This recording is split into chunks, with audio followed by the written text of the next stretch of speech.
You carry an invisible talisman in your pocket right now that has the power to either attract immense wealth or repel every opportunity you encounter. Welcome back to the show. Put your phone on silent, close the other tabs, and let's take a breath. Today, we are going to the source. We are going back to the bedrock.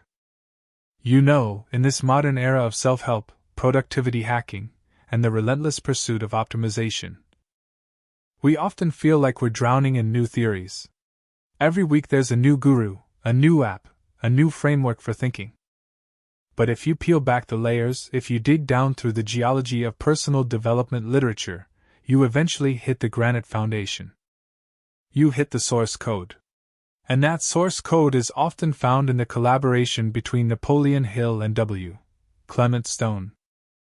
We are doing a deep dive today into the opening movements of their masterpiece, Success Through a Positive Mental Attitude. Now, you might know Napoleon Hill from Think and Grow Rich, which is essentially the Bible of success literature. But this specific collaboration with W. Clement Stone is fascinating because it takes the philosophy and adds a turbocharger to it. Stone wasn't just a theorist, he was a tycoon. He took Hill's work, applied it, made a fortune in insurance, and then said, "Okay, let's codify this. Let's make this a science." So let's walk through the architecture of this mindset, starting right at the beginning with a concept they call the most important person. Who is that? It's not the president, it's not your boss, it's not your spouse. It's you. But it's a specific version of you. The authors introduced this incredible metaphor that I want you to visualize right now. Imagine you are carrying an invisible talisman.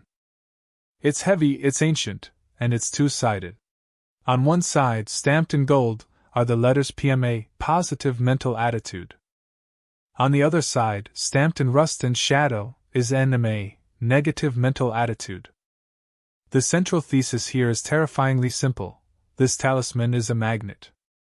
It doesn't just sit in your pocket, it actively pulls things toward you or pushes them away. If you flip it to PMA, you attract wealth, health, relationships, and opportunities. It's almost gravitational. But, and here is the danger, if you flip it to NMA, you don't just stop attracting good things, you actively repel them. You push them away. You rob yourself of the very luck you're praying for. Now I know what you're thinking. Okay, positive thinking, I get it. Just smile and be happy. No. That is not what Hill and Stone are talking about. They aren't talking about toxic positivity or ignoring reality. They are talking about a restructuring of how you process reality. Let's look at the story of O.G. Mandino to understand the stakes. Before Mandino became the legendary author of The Greatest Salesman in the World, he was a man who had lost everything. We're talking about a guy who lost his family, his home, and his job due to his own choices. He was wandering, destitute, living in a personal hell. He found this philosophy not in a seminar, but in a library, while he was trying to figure out why his life had collapsed. He realized that he had been walking around with the NMA side of the talisman facing out for years. He treated the book not as a casual read, but as a map out of a labyrinth. It took him 15 years of application, but he went from a homeless wanderer to a corporate president. Why does that matter? It matters because it proves that your current station in life, your bank account, your job title, your zip code, is not a life sentence. It is a lagging indicator of your past attitude. If you change the input today, the output changes tomorrow. To really hammer this home, the authors take us back to 1908. This is the origin story of the entire genre. A young Napoleon Hill sits down with Andrew Carnegie, the steel magnate, the richest man in the world. Carnegie drops a challenge on the table. He says, essentially, I want you to spend 20 years researching the most successful people on Earth. Find the common denominator. Find the algorithm. Hill takes the bait. He interviews Ford, Edison, Bell, Rockefeller. And what he finds is that success isn't about luck, and it isn't about brilliance. It is about a law of success that operates with the precision of physics. Stone argues that your brain is a computer. This was a radical idea for the mid-20th century. He says you can program your nervous system. If you program it with NMA, you get glitches, crashes, and system failure. If you program it with PMA, you get high performance. Let's get specific.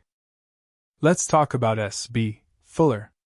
If anyone had an excuse to have a negative mental attitude, it was S.B. Fuller. Born into extreme poverty in Louisiana, one of 7 kids, working by age 5. The statistical probability of him becoming a multimillionaire was 0. But Fuller had a secret weapon, his mother. She reframed his reality. She told him, "We aren't poor because of God. We aren't poor because of fate. We are poor because your father never desired to be rich." Think about the power of that statement. She shifted the blame from the external world to the internal desire. Fuller took that to heart. He started selling soap door to door. 12 years. 12 years of grinding. And then he hits a crisis. His supplier is being auctioned off. He needs $150,000. He has $25,000. He has 10 days. Most people, faced with a $125,000 deficit in 10 days, would fold. They would say, "Well, I tried. The math doesn't work." That is NMA. That is the talisman repelling the solution. Fuller used PMA. He went into deep prayer, he looked for a sign, and he saw a light in a window late at night. He went in and pitched a tired contractor on a loan. He didn't beg, he offered a profit. He spoke with the conviction of a man who had already won. And he got the check. The lesson from Fuller isn't about soap or loans. It's about the fact that poverty is a state of mind before it is a state of the wallet. Fuller refused to accept the poverty of the mind, so the poverty of the wallet had to yield. But what if the obstacle isn't money? What if it's your own body? The book introduces us to Tom Dempsey. Now, if you're a football fan, you know the name. But if you don't, picture this: a man born with no right hand and only half a right foot. And he decides he wants to be a kicker in the NFL. Logically, this is absurd. It's physically impossible. But Dempsey didn't operate on logic, he operated on PMA. His parents built him a wooden foot. He practiced until his leg was a cannon. He didn't just make the team, he set a world record. A 63-yard field goal in the final 2 seconds to win the game. The authors used Dempsey to dismantle your excuses.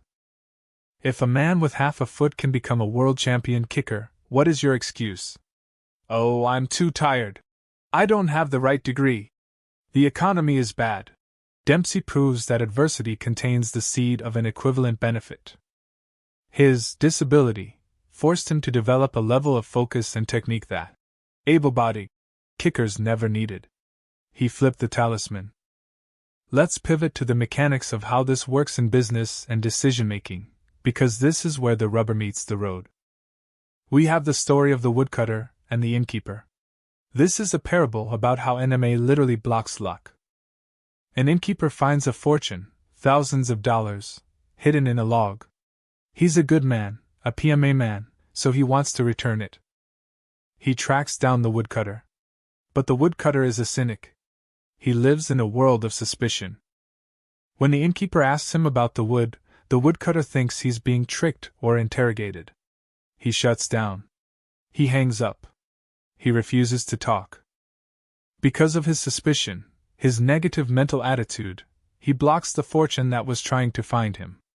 How often do we do this? How often does an opportunity knock, a phone call, an email, a chance meeting, and we ignore it because we are cynical? We think, "What's the catch?" Or, "I don't have time for this." That is NMA bolting the door shut. The universe is trying to give you a gift, and you are refusing to sign for the package. On the flip side, look at Henry J. Kaiser. This guy was a titan of industry, building Liberty's ships during World War II. His engineers, smart, logical men, told him it was impossible to build a ship in 10 days. It couldn't be done. The physics, The supply chain, the labor, it was impossible. Kaiser didn't fire them. He just ignored their in May. He said, "We're going to do it." And they did it. He bent reality to his will because he refused to accept the premise of impossible. He learned this from his mother, Mary Kaiser, who taught him the joy of work. Not the drudgery of work, the joy of it. If you view work as a punishment, you will do the bare minimum. If you view it as a creative act, as a source of happiness, you become unstoppable. But here is the warning. And this is crucial, because this podcast isn't just about hyping you up, it's about protecting you from the fall. PMA is not a permanent state. You don't just get it once and keep it forever. It must be maintained. The authors tell the tragic story of John P. Greer. John P. Greer was a racehorse. A magnificent animal. The only horse that could challenge the legendary man-o'-war. In 1920 they raced. It was neck and neck. Greer gave everything. He ran the race of his life. But in the final stretch, man-o'-war surged ahead and won. The defeat broke Greer. Not physically, he wasn't injured. It broke his spirit. He never won another race. He became a has-been. The authors compare this horse to the people who were crushed by the Great Depression. They were successful in the Roaring Twenties, but when the market crashed, their spirit crashed with it. They lost their money, sure, but the real tragedy was that they lost their PMA. They flipped the talisman to NMA and never flipped it back. They decided they were beaten, so they were. This is a haunting reminder. You can be at the top of your game, like John P. Greer, and one failure, one heartbreak, one recession can take you out if you let it break your spirit. Success requires resilience. It requires the ability to lose, reset the talisman to the positive side, and run the next race. So, how do we do that? How do we build this resilience? In the third section of our analysis, the book gives us practical tools. One of the most powerful is the concept of the heroic self-image. We meet Ben Cooper. Ben is a kid living in fear. He's being bullied. He's scavenging for coal, and he's terrified. He feels weak. He hates himself. Now, Ben didn't go to the gym and get huge. He went to the library. He started reading stories about heroes. He read Horatio Alger. He read about boys who faced odds and won. And something clicked in his brain. He decided to act as if he were one of those heroes. The next time the bullies came, Ben didn't run. He fought. He fought with the ferocity of a tiger. He wasn't stronger physically, but his self-image had changed. He identified as a hero, so he acted like one. The bullies ran away. This is a profound psychological insight. You can change your behavior by changing the character you are playing in the movie of your life. If you see yourself as a victim, you will act like a victim, and you will be treated like a victim. If you see yourself as a hero, even if you are scared, you will act with courage. The authors also talk about definiteness of purpose. They throw out a statistic that is staggering. 98 out of 100 people are unhappy because they don't know what they want. They are drifting. They have no destination. If you get in a taxi and the driver asks, "Where to?" and you say, "I don't know," you aren't going anywhere. You're just going to run up the meter. That is how most people live their lives. They are running up the meter with no destination. To fix this, you need a definiteness of purpose. You need a goal so clear that it pulls you through the fog. And you need to clear the cobwebs from your thinking. One of the techniques they mention is using symbols. Dorothy Jones, a secretary, kept a picture of her boss on her desk. When she had a problem, she looked at the picture and asked, "What would he do?" It sounds simple, almost childish. But it's a cognitive hack. It forces you to step out of your own fear-based perspective and adopt the perspective of someone more experienced. It's a way to borrow someone else's PMA when yours is running low. So, let's bring this all together. What have we learned from Hill and Stone today? We've learned that there is no secret to success, only a system. We've learned that we are walking around with a talisman in our pocket. Every moment of every day, you are choosing to show the world the positive side or the negative side. We've learned from S.B. Fuller that your background doesn't matter. We've learned from Tom Dempsey that your body doesn't matter. We've learned from Henry Ford and Henry Kaiser that impossible is just an opinion held by people with anime.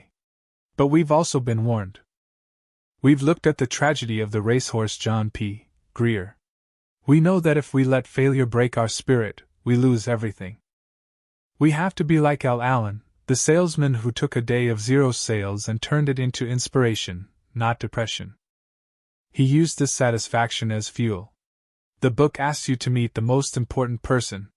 That person is you. You are the captain. You are the master of your fate. It's easy to be cynical today. It's easy to look at the news, look at the economy, look at the state of the world and flip that talisman to the negative side. It feels safe. It feels realistic. But as we've seen with the woodcutter, cynicism is expensive. It costs you opportunities. It costs you luck. The challenge this book lays at your feet is to dare to be positive. To dare to have a definiteness of purpose. To dare to believe that if a man with half a foot can kick a winning field goal, you can achieve whatever it is you've been putting off. So, here is your homework. Identify your purpose. Clear the cobwebs. And check your pockets. Which side of the talisman are you holding today? Because the world is going to reflect back exactly what you project. Flip the coin. Change the signal. And watch the signal change. Thanks for listening. Go out there and be the most important person in your life.